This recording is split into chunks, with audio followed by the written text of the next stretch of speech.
Requiem Mass for Isobel Leyland was at Holy Cross on the Crumlin Road. Hundreds of mourners attended the service, where they heard Father Miles Kavanagh speak of the terrorist who had fatally wounded Mrs. Leyland. And it could just as easily have been his sister or his mother.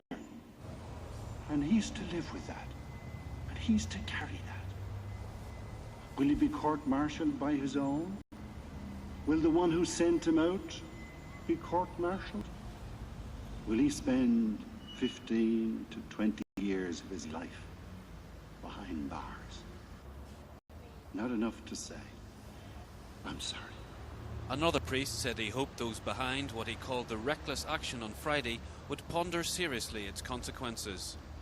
None of these consequences, shock, the anguish, injury and death, tears and bereavement, can be blamed on sectarian assassins or on the security forces. Sadly, they're more likely to have to be blamed on elements in our own community.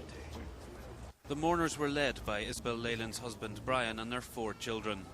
Their mother had been due to return to the family home in England on the day she died.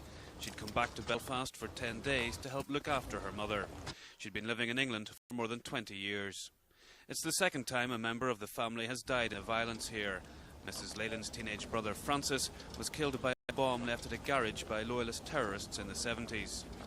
In a statement admitting the attack which killed Mrs. Leyland, the IRA said it deeply regretted what it called her tragic death.